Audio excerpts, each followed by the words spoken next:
tak contoh hari ni kita ditimpa kemarau, lalu kita nak buat solat minta hujan, istisqa. Istisqa satu perintah Allah Ta'ala pada kita semua untuk bersatu, dengan meninggalkan segala perbezaan pendapat, pandangan, kepentingan, supaya kita mengakui kita berdosa di hadapan Allah Ta'ala. Bukan dalam istisqa kita diminta membawa binatang ternakan, kambing, lembu. Bukan binatang-binatang peliharaan kita. Yang bela tu si kucing parsi pun bawa sekali. Yang bela apa-apa binatang bawa sekali. Kenapa tuan-tuan? Wujud kesatuan dalam taat kepada Allah. Tapi ni orang tak suka. Istisqa asing-asing. Ni geruk dia, tu geruk dia. Walau dalam perbuatan fasik semua bersatu.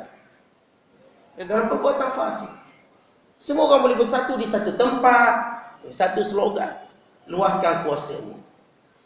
Tu tak betul slogan, itu cerita lain. Asalkan kita bersatu atas slogan itu, lalu kita menyokonglah orang yang kita minat, sokong. Tuan-tuan, ini sifat manusia, kecenderungan mereka bersatu dalam perkara fasik. Lalu kita melihat bila Allah Ta'ala turunkan musibah, supaya kita kembali kepada bersatu dalam ketaatan pada Allah. Bersatu. Bukan lihat kesatuan itu sampai melangkau sempadan sehingga kepada alam binatang. Alam binatang yang juga akan terasa mudarat, akan terasa bahang kemarau, musibah lain-lain.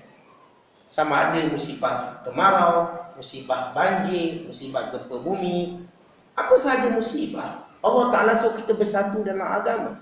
Tapi orang kita, tuan-tuan sekalian, dalam musibah macam ni pun tak boleh bersatu. Dia masih melihat perbezaan-perbezaan yang ada antara mereka. Tak, surah saya lain, surah awak lain. Ustaz saya lain, ustaz awak lain. Akhirnya kita tidak dilepaskan oleh Allah dari musibah. Dan bila Allah Ta'ala turunkan musibah, supaya kita melihat bahawa kesatuan kita hanya pada tali Allah, dengan berdoa dan bermunajat pada Allah. Sebab itu kalau tuan-tuan baca sejarah bagaimana istisqa dilaksanakan, ia melibatkan ketua negara yang atas sekali sampai ke bawah sekali, tanpa ada sebarang diskriminasi. Bila Madinah ditimpa dengan gempa bumi, sehingga tuan-tuan sekalian, dari mana tak tahu keluar gunung berapi di Madinah, sehingga batu itu meloncat sehingga 1 kilometer. Letusan gunung berapi di Madinah, walaupun Madinah tidak ada gunung berapi. Sehingga governor-governor Madinah merasa gerung dan gentar, takut.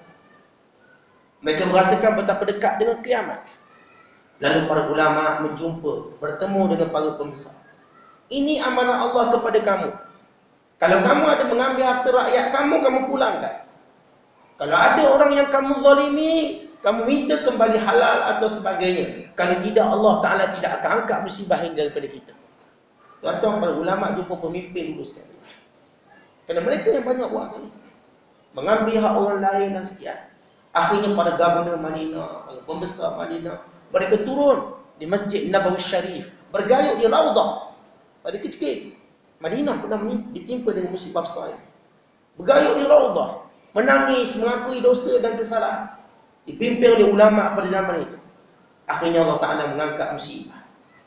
Tidak ada lagi banjir api di Madinah, banjir api. Letusan gunung berapi yang diceritakan oleh ahli sirah, batunya meloncat ke atas sampai 1 kilometer, diberdiri sampai ke atas. Kalau bayangkan, akhirnya semua tunduk kepada perintah Allah. Lalu Allah Ta'ala angkat musibah.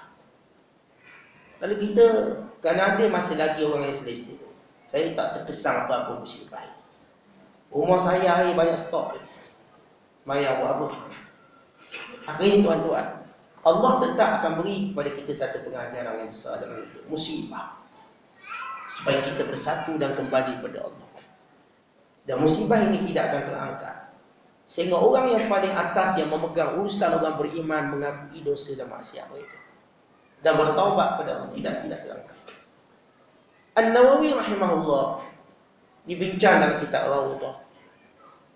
Dia mengetahui akan berlaku satu zaman pada pemimpin tidak mahu mempedulikan masalah ini. Sebab pemimpin tidak terjejas secara zahir pada pandangan mereka. Mereka melihat orang bawahan terjejas. Pemimpin seperti kebal. Lalu kata Imam Nawawi, sekiranya para pemimpin bersifat demikian, meninggalkan istisqa atau lain-lain, Maka orang Islam jangan ikut seperti mereka buat itu. Semoga Allah selamatkan kita dari musibah ini. Ya, kalau walaupun dari sudut maksud istisqa tidak dibuat secara sempurna. Antara sebab tak buat sempurna, para pemimpin Islam meninggalkan. Dia pun tak nak buat. Kita beria kat bawah. Kita ustaz-ustaz beria, orang masjid beria. Orang tak ke masjid tak beria. Tak sungguh-sungguh. Maka kata Nawawi buat juga. Oleh macam mana pun, semoga dengan kewujudan orang ini ada lagi belas kasihan Allah Ta'ala. Kerana golongan-golongan seperti ini, bila masih lagi taat dan tunduk pada Allah, ada rahmat. Nama orang yang saya katakan seperti tidak berhajat pada Allah.